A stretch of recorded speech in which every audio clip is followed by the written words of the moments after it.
Hey gang, there are fewer things I regret more than not investing in Zoom when I had the chance. How was I supposed to know there was going to be a pandemic and Zoom stocks would explode? Looking back 20 years from now, I don't want to have the same sinking feeling sitting on the sidelines knowing I could have jumped on another bandwagon sooner. Luckily, we know what the next big boom in retail automotive is, and that's why companies like Fortellis have provided the tools to create unique apps that will help your dealership meet the demands of the market. You see, no two dealers operate the same way.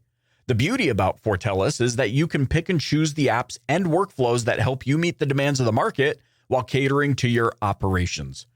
Not only has Fortellis created an amazing technology platform that's designed to make life easier for dealers, they are pouring back into the community with events like their Dealer Dev Day. It's a 3-day event that empowers attendees to network with each other to create smarter, faster, and better apps for the dealer community. So, my beloved DPB gang, the best thing that you can do right now is visit the Fortellis Marketplace and browse through their growing library of apps and integrations that will allow you to run your business your way. Visit Fortellis.io to learn more. That's Fortellis.io.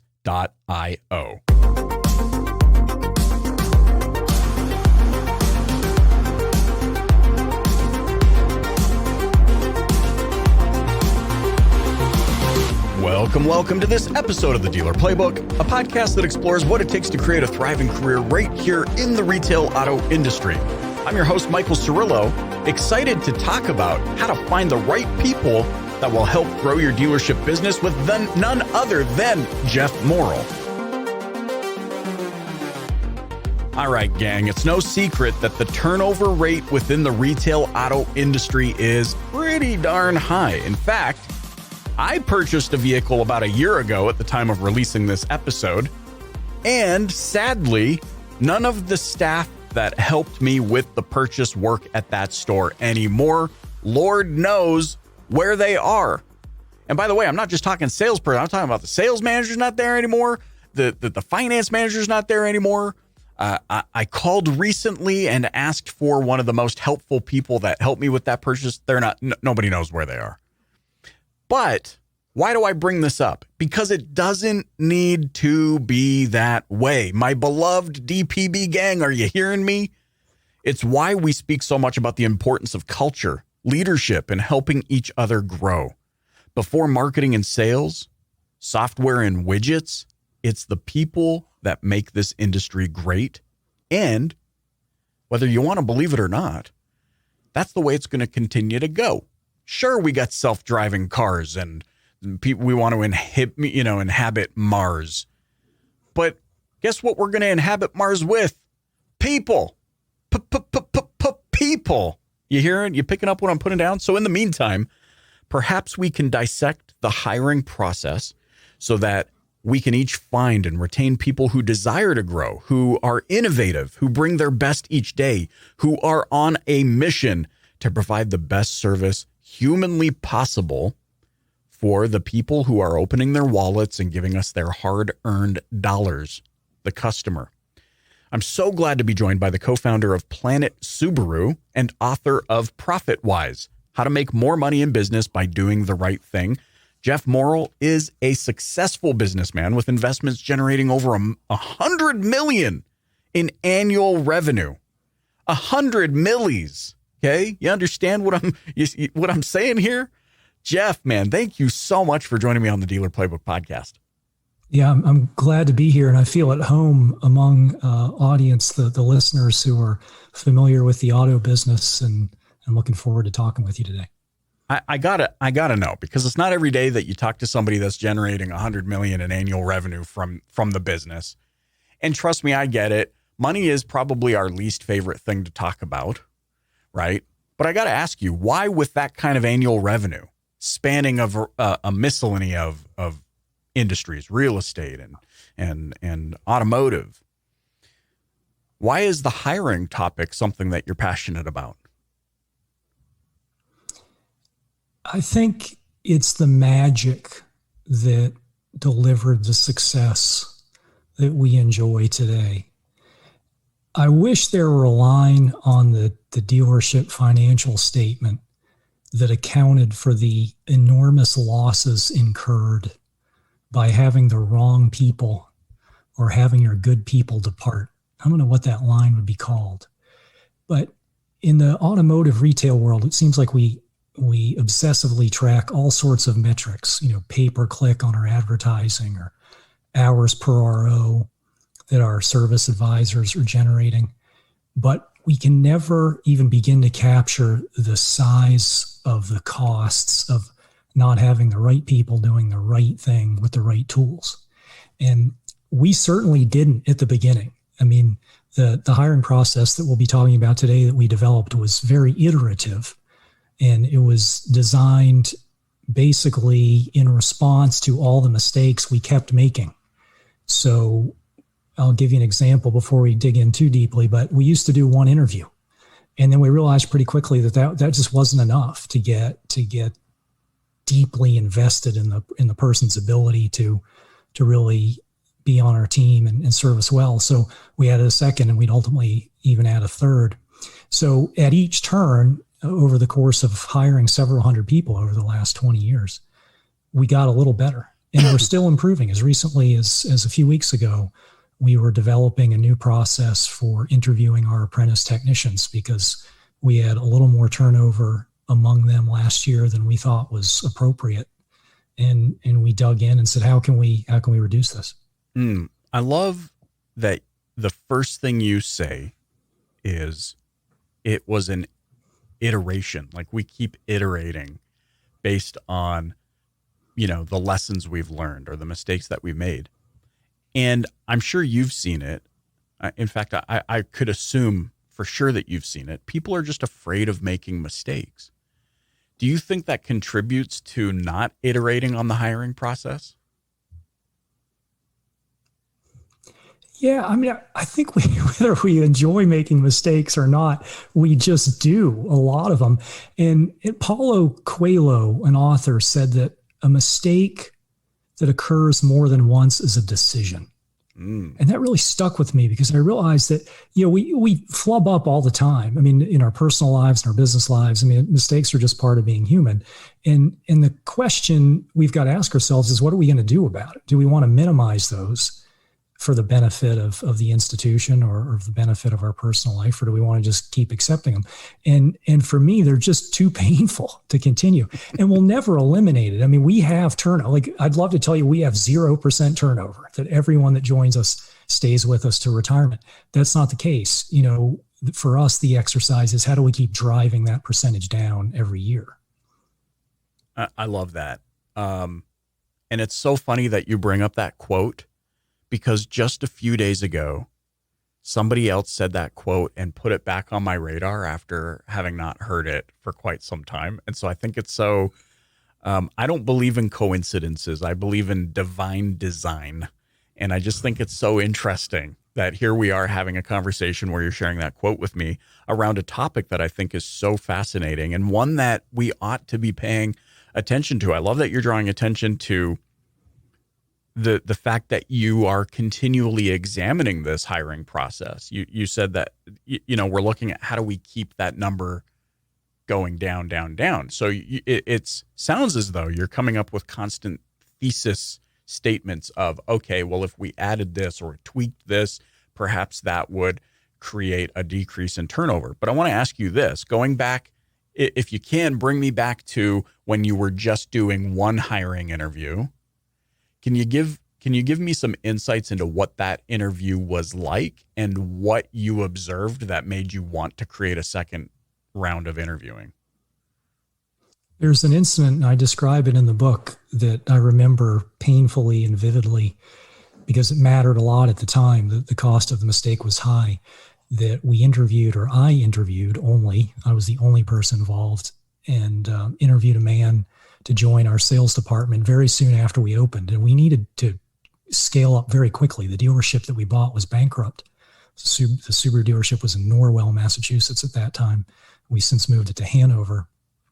But we needed people. We needed them fast. We needed good people. And I relied on my intuition and spent, 45 minutes or an hour talking about hobbies and pets and, where he had worked before, gaining almost nothing of value from the conversation.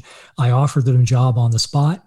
What I realized later when he didn't show up on the appointed day and just ghosted me was that he was probably too nervous to know what to do. He probably wasn't ready to commit to accepting the job on the spot and just said yes, and for whatever reason didn't follow up. So we really needed that person and we didn't have them. And I started that was probably the first incident I remember where I said, okay, well, what went wrong and what can we do to prevent this particular mistake?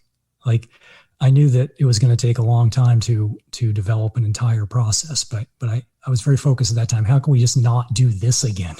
So that was the occasion where we added a second interview. And I think maybe simultaneously, we also involved more people. I think I started introducing candidates to my brother, even as busy as he was at the time, just starting up a business. I made him, I got at least a half an hour out of him to sit down with candidates. And then that would later become our entire management team in a department to meet the candidates. And later after that, now the entire department meets a candidate on the third day. So let me just back up and give a little context before I close my mouth on this particular question, that the first interview for us now is usually with one or two managers, just to assess whether the person can meet that minimum threshold to merit the additional investment of resources in trying to find out whether the person is really suited for the job. The second interview, if they pass the first, introduces a different slate of managers, maybe even from a different department. Like if we're hiring a technician, we might invite the parts manager to participate because the parts manager needs to have input on the person that he'll be working with. In our case, it's a he. Our service manager is a woman right now, but when I say he. And then the final day, we call it a shadow day. That's the opportunity for the person to spend the whole day with us. So in the case of, let's say, an automotive salesperson, that person's going to join us on a Saturday, come in at 10, hang around the showroom, eat lunch, interact with all the people in the department that he or she didn't already meet. And that's the chance for our people to get an introduction to that person and the opportunity to ask whatever questions we want to know from our team side. And also it gives an opportunity for the candidate to ask the questions he or she really wants to know about the position that maybe he or she was afraid to ask during the more formal interviews. And that day has really reduced the number of quick departures after hiring. It solved pretty much that problem where people would join the team and then within a week or 3 weeks or 3 months say, hey, this is not exactly what I thought it was going to be. You guys are real nice and I like your model here, but it's just not for me. So those 3 interviews together, comprise the heart of the process. Wow.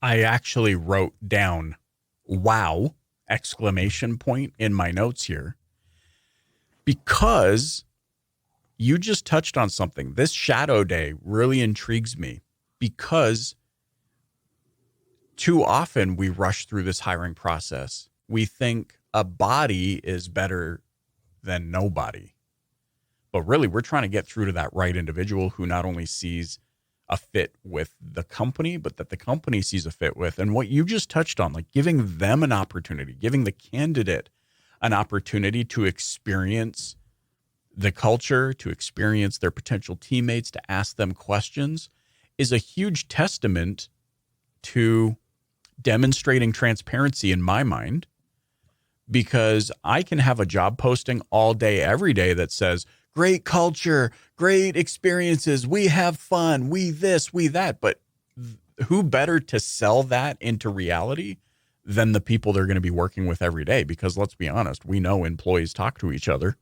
If they're burdened by something, they're going to verbalize it to their coworkers. If they're happy, they're also going to verbalize it. So I think that's so tremendous. Is that something that you would put in a job post? Like, hey, this is what the process looks like if you want to come work with us, or when you apply? So great. Thank you for asking that, because let's go back upstream a little bit. We're kind of in the middle of the process. I think hiring begins even at the vision level for a company to decide the kind of people that the company wants to attract. And then that moves in terms of how you're going to phrase the text in the recruiting ad. You know, if you want to use the term sales ninja, you're going to get a different kind of candidate than what we use, which would be something like, you know, there's no experience required. We invite people who have an interest in sales to check us out. So the language of the recruiting ad has you know, a significant impact on how you're communicating with people. And just to go down a quick rabbit hole, I think in so many cases, businesses forget that the candidate's a really big part of the hiring process. Like, it's just not all about us. We need to make sure the hiring process is designed to make the candidate a partner along with us. Because we really, as I mentioned before, those departures, I don't want someone that's going to stay with us 6 months. We try to hire to retire. So we want to find people that are going to help us weed themselves out if they're not right. Right. And we can only see so much over the course of 3 interviews and some interactions via email and phone calls in between. We need the candidate to really understand what they're coming into so that they can help us, you know, make a good decision. So to come back out of that rabbit hole, let's go back to the process itself.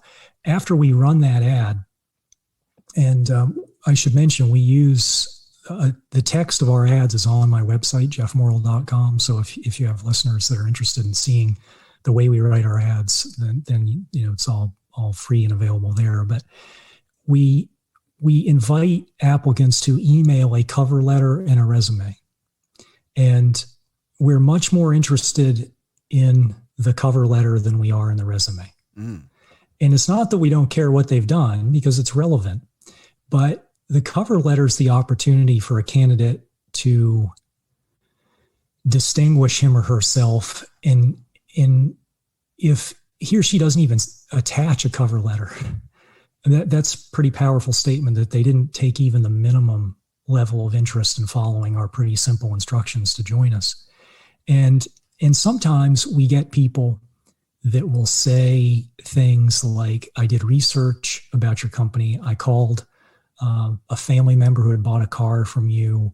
I spent an hour and a half on your website, and will identify the things in our company values or the approach we take to culture or our sales model. They'll actually call those out and identify them as reasons for applying. And that person rises to the top of the pile. Right. Even if they don't have the experience that you would hope that they would. Like, if we'll take a college grad that's never sold anything, who would send us a cover letter like that, compared to someone who's been selling cars for 15 years, you know, probably the wrong way, at the risk of importing bad habits to our company. So anyway, to finally get to the specific question you asked, when we receive that cover letter and resume, we respond with a list of frequently asked questions. This list on my website too, you can see exactly what we send back, that has all this information, what the process is like, who you'll be meeting with, how many interviews there are, what we expect you to do. It has our mission statement as a company. It talks about the compensation, some detail about the pay plan, the hours involved. And again, we want that candidate to be a partner with us in this process. And the more we can educate the candidate up front, the less likely we are to have to spend a lot of effort later explaining all this stuff, and the less risk there is that the person ends up quitting because they didn't really know what they were getting themselves into. Yeah, I think this is tremendous. And all of that to suggest also for those listening that this demonstrates up front that they are about to enter a growth environment, an environment by which leadership is concerned about their growth. And if you've taken the time to detail to this extent what the hiring process is going to look like for them, and they don't even work for you yet, imagine the signals that is sending to the candidate about what they can expect post-hiring, that you are concerned about their growth, that there will be milestones and goals that you collectively work on. You use the word partner a couple of times, and I pick up on that, which is vastly different than employee, team member. No, you're a partner here. And I think that that sends a signal of itself that while you will work within this environment, we are encouraging you to be the CEO of your life. Sure enough. I think there's so much competition for the best people too, that we need every opportunity to differentiate ourselves. And for the people listening, they have a responsibility to communicate in every way they can why someone should work for them, instead of responding to the other, in the Boston area, 25 solicitations for salespeople. I mean, it's just competitive out there for talent. Even during this COVID era where we're talking now, with unemployment higher than it was pre-COVID, we're still trying to work. I mean, we really have to work hard to find good people, and it's hard to say credibly to someone, we care about you as a person joining our company, unless you can find a way to really communicate it in terms of how you're treating them. How does, I've learned that, I mean, we're talking about hiring, but I'm taking notes about leadership here. Recently, a friend of mine reached out and said, and this was on LinkedIn, and they asked me in a direct message what my opinions were about how to determine if the leadership at an organization is worth following before even going through the trouble of applying to work there. They were looking at making a career shift, and they asked me, who I believe so deeply in leadership, and I believe that the best way perhaps to determine if a leader is worth following is because they don't create followers, they create more leaders, right? And so that was my opinion, but everything that you're talking about here is a testament to leadership. Why would I even care about creating a hiring process? This is one of those things that it's like, just turn on the ads and let's see who we get, and then we got to get 5 salespeople on the floor, so let's get that, and we got to do this, and now we got to make up for it, and then we don't do training and we don't do anything. Like, this is a leadership thing, in my opinion. It's also a culture thing. But circling back to something you said earlier, Jeff, which has fascinated me for quite some time, is the fact that I can't see on a P&L the effect of a good culture in my workplace. I can see that employee A earns $65,000 a year. What I don't see is the cause and effect of them being unhappy with where they work or being happy with where they work. But we know that does definitely factor. For example, I had someone on the show, Kate Bosch, who believes in creating happy work environments, and she speaks to the importance of creating a culture of or creating an environment whereby employees can be happy, because it does have a correlation to what you talked about, which is profitability. We know that there's a multiple on somebody's salary. So, for example, I think she said there's a 1.6 multiple on salaries for unhappy employees. So, in other words, if they're making $60,000 a year in salary, we know that due to inefficiencies, how slow they are, how unbought in they are, that $60,000 employee is actually going to cost you almost $120,000 a year, just because it takes them so much longer to do stuff and they're not doing it right and they're making mistakes. But the same is also true if they're happy. You actually decrease that, because you're getting so much more out of that individual. Can you speak to some of the mechanisms you have in place post-hire that encourage a healthy work culture or a growth culture? Yeah, as you're talking, I'm reminded that those words by Bruce Cameron, that not everything that counts can be counted, and not everything that can be counted counts. And I think there are some things in business that we'll call them intangibles, that are really important to the success of the business, but are just, they're just no metrics set up for them. And I'll give you an example. We're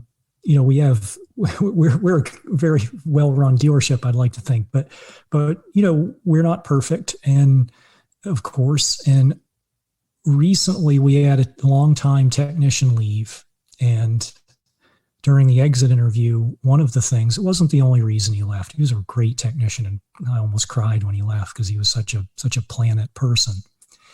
But one of the things he said is that he was very neat and tidy. And he left for a dealership that had just been renovated. And he said, I just didn't like coming to work every day with everything so messy. And so we went out in the shop and we looked around, my managing partner, Dale, and I, and we walked around. And we're like, wow, our facility is now about 20 years old. And we did some light renovations to the shop some years ago, but it was just dirty. And so what we've done is we're going to replace up to 8 feet, from the floor up to 8 feet with diamond plate, which is like jewelry to technicians. I mean, that when it's all done, it's going to be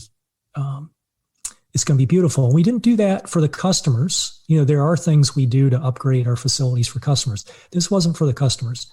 And we're doing some other renovations. We're adding some lifts and making the facility run better for our technicians, because we want to make sure that it feels like the major leagues for everybody coming to work every day. And if you're playing for the Boston Red Sox, for instance, you don't go into a dirty locker room.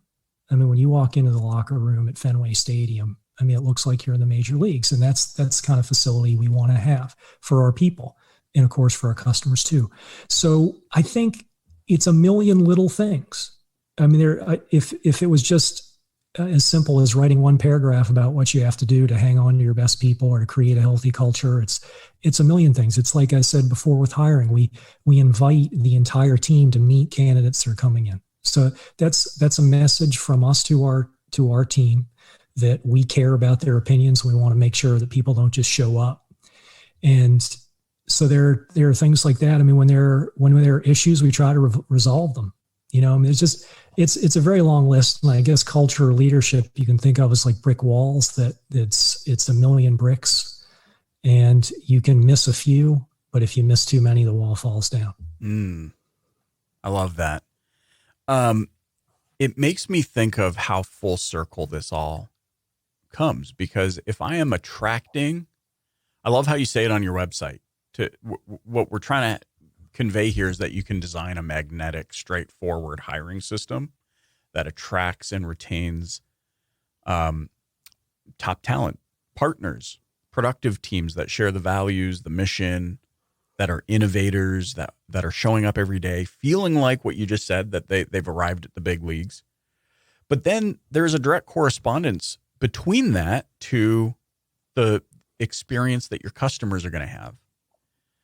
There's a direct correlation to your employees or your team or your partners, however you refer to them, providing an experience that keeps the business growing. Like, this is not one of these pie in the sky things that you're like, okay, well, now I just have a great team.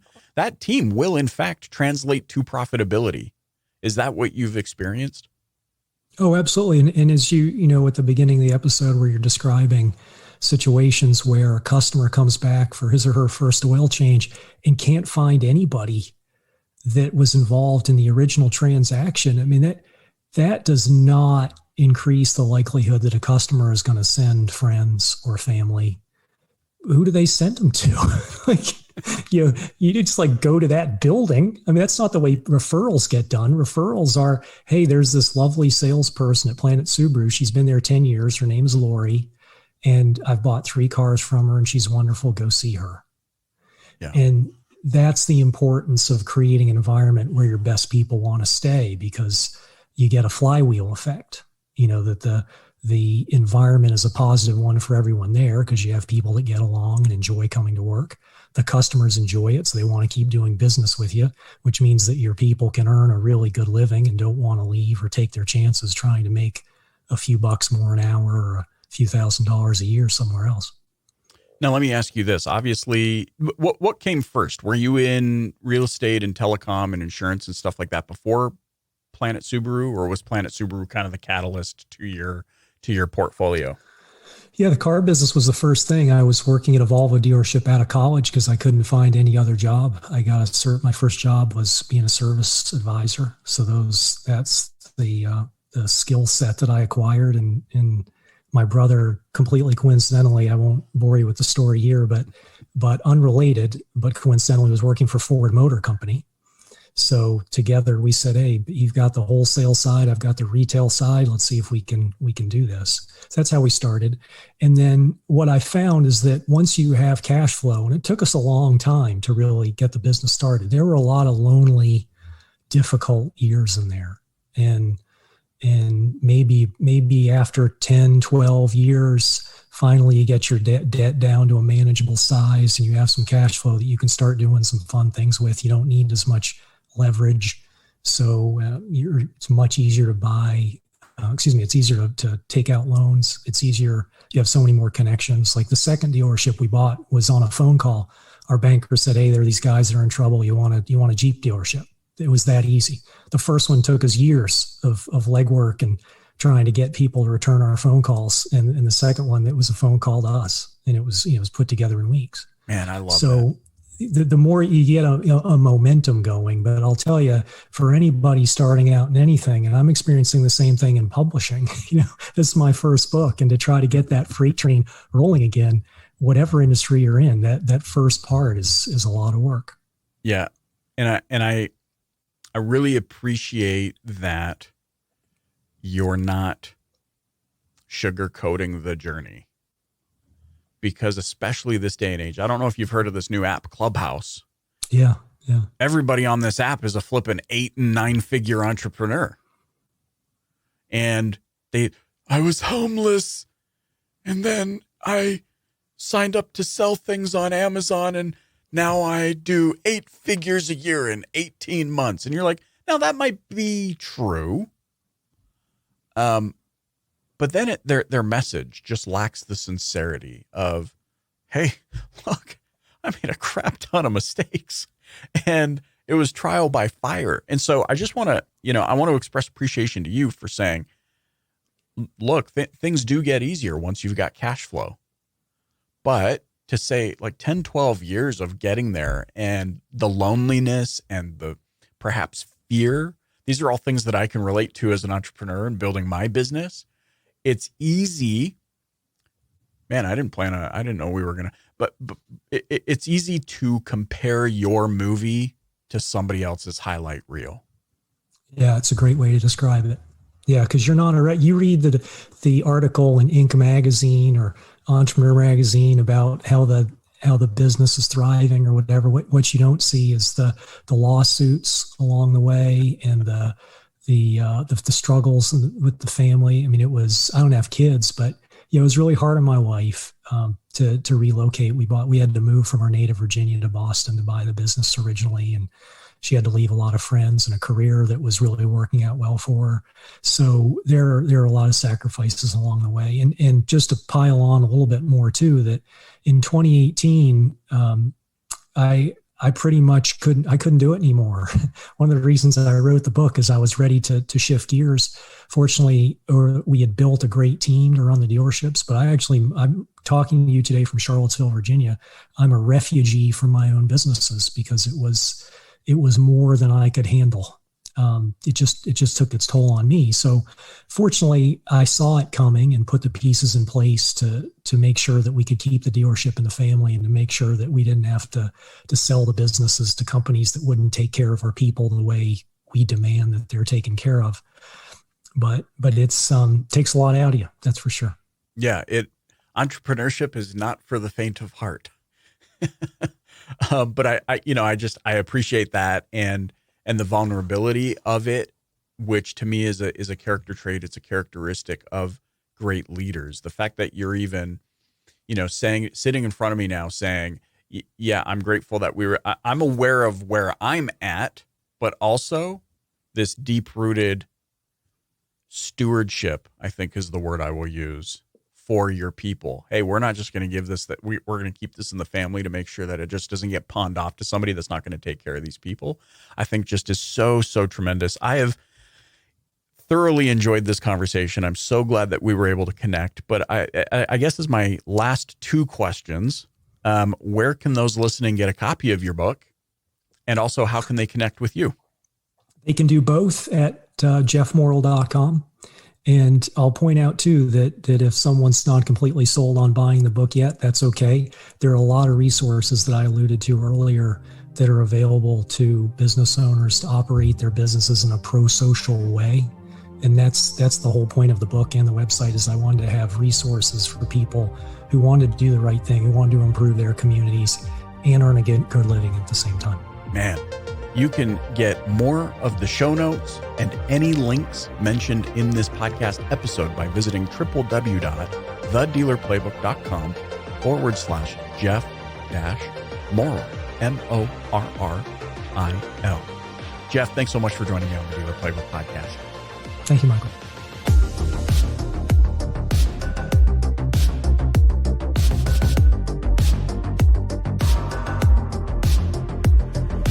I'm Michael Cirillo, and you've been listening to the Dealer Playbook podcast.